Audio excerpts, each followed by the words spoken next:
I came on a video, a short clip, of Rufai Husseini. He was in a meeting and he was shedding light, as regards the state of Nigeria and the play of the political power to create division among the people. Let's take a look at the video and we'll be right back. I titled it, I said the genesis of distortion. The reason why Nigeria it is today is because there's a genesis to the distortion. It didn't start today. And I'll take you back to some key dates. I'll take you back to the year 1914. The year 1914 was the year they amalgamated the Northern and the Southern Protectorate. But before then, the British had first amalgamated the Southern Protectorate. Because you see, when they came, they met us fighting ourselves. Prior to that time, we have fought the Kiriji and the Jalumi wars. So in the South, for instance, when the British came, the only thing they had to do was just to unite the warring factions. Because the Ijeshakiti Parako were fighting deep, the Oyo people and all of that. So we're fighting and we have made a lot of slaves. Most of the people that went from the Kiriji and Jalumi wars were those that went as slaves to Latin America. Those are the people that came back as what we call the Agudaos. These are the likes of the Darochas. So that's why you see that Lagos Island is filled with a lot of Brazilian architecture. They even celebrate Fanti Festival. In fact, we eat frijon in Christmas. Frijon is not native to us. It's Portuguese food. So those were the cultures they brought back. But how did we get those cultures? Because we were fighting. So they said the kingdom of God suffered violence. I know this violence can take us before. We were already fighting from hitherto. Then the British came, settled the fight, and they colonized. The first inroad of the British in what is called Lagos colony today came in the middle 1800s when two people too were fighting over the throne of Lagos, Osoko and Akitoye. So they called in the British to come and settle fights. But you see, when you call a bigger man to come and settle fights of something that is very juicy, what do?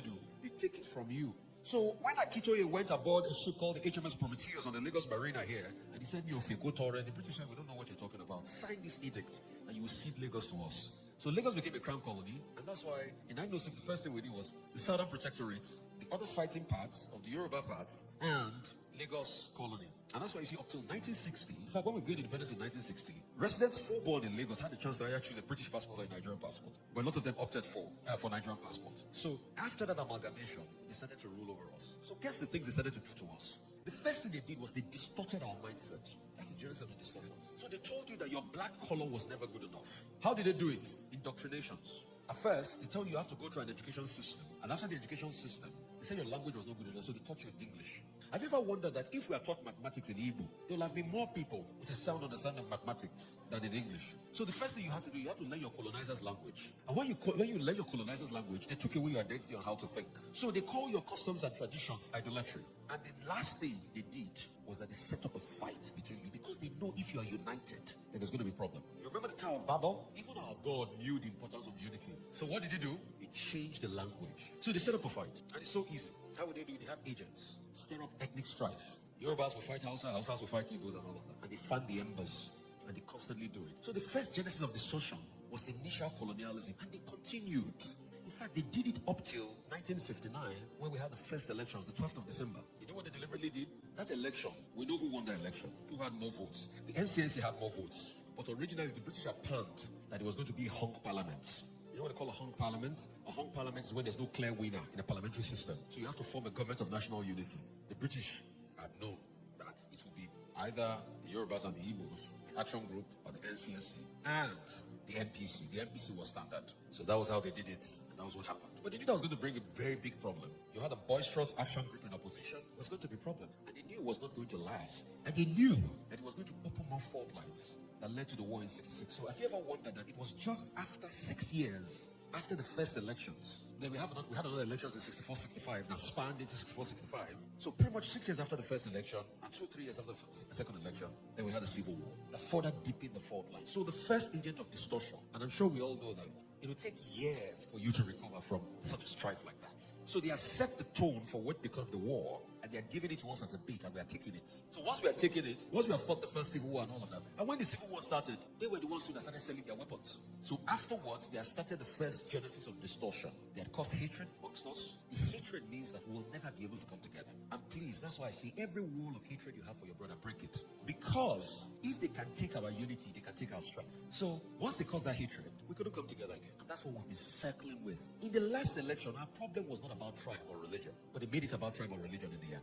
Because they know the genesis of distortion. So that's the first genesis of distortion. And that's why you see that life in Nigeria has now become something like Obasian state. It is British. We talk about Leah Sharibu. Leah Sharibu was a symptom of a deeper problem. We talk about Nigeria not work. It was not structured in a way that it was going to work. Because people wanted to take it for their own benefits. And that's why they don't like the truth. That's why they want to dominate every sphere.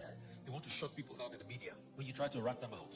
So they deliberately put all of these things in place so that these systems and these hegemonies will not make you come together and work. You think all of a sudden Boko Haram just started? It's also part of a grand system. Now that we've properly destroyed parts of this country, kidnapping, insecurity, and all of that, it's easy for non-state actors to roam wild. So there was a genesis to the national distortion, and they knew what they were doing. Pre-independence, post-independence. This game is so big that our politicians are just being played as a pawn in the game. But you know why it's easy to play our politicians? Because they see their greed. A nation can never grow if the leaders are greedy. A nation can never grow if the leaders are greedy. Once they see greed, they exploit the greed of the leaders. Have you ever noticed why is it that most African countries are poor? Because their leaders are greedy. And they're taking advantage of the mindset of their leaders to destroy the nations. For what reason? Natural resource. Because they know we are blessed. You know Nigeria has the capacity to be a $10-15 trillion economy. Even more than that. America is going to about 20 trillion now. We have the capacity to be a superpower. But you know we have so much resource. So the next thing they do is they target the greed of our leaders and the selfish interest of our leaders. And they pull the buckle. So our leaders are so content with them having 5-10 billion in their bank accounts rather than the collective development of the people. I mean, look at how bad the roads are in Lagos. For a Lagos that collects a lot of taxes. So it's not even about the politicians. It's about the systems that break all of us down, that creates this national distortion. Even with our security system. That's why you see, it will now have different layers. They will put ethnicity in it. They'll put religion in it. But these things are deeper than ethnicity and religion. Because they need you to be confused about the dimensioning of the systems. They don't want you to think and know where it's coming from. So the truth is, you can't grow beyond the system that is fraudulent.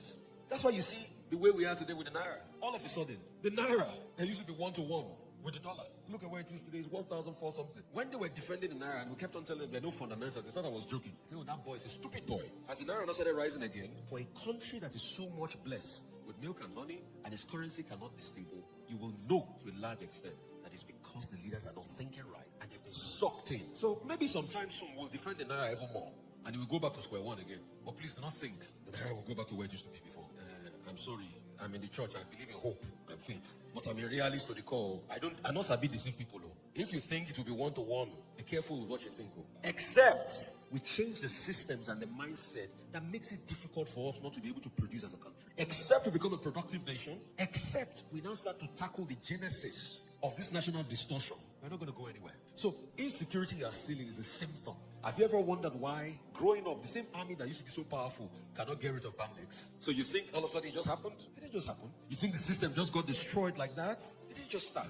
It was systematically, and they kept on seeping into our consciousness and our mindsets. That's why you see it's getting more difficult by the day. But you see, in all of this, for those that have facts and know the law, their feet shall be firm on the ground. But the thing is, it's not about just having facts and knowing the law. So what are you doing about it in your space? Are you part of the national greed? Because the world has enough to meet human need, not human greed. So we have a leadership that wants to meet their greed and meet our need. It can never be possible. That's why you see how much trillion, 26.7 trillion budgets. It's not going to go far. You know why? There's so much greed. A lot of people want to eat. So those are the real agents of distortion. Except you understand that these systems are systems that were built inherently not to make Nigeria work. We will be fooling ourselves. And people like Leah Sharibu and other people that have been caught in the crossfire of Nigeria are just victims in all of this. You know, you've seen the video.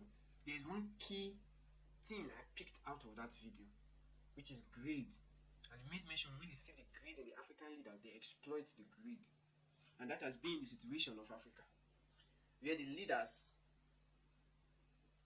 are greedy. So when they exploit that greed, they benefit and the people suffer. So the whole African countries, majority of them are suffering, from these issues of colonialism and the exploitation of greed. Because the society has been, tightened in a way that it makes everyone just greedy. It makes so many people greedy that when they get to power, first thing they seek is just the bag. The society has made everybody greedy. That is why you see people want to make it by hook or by crook.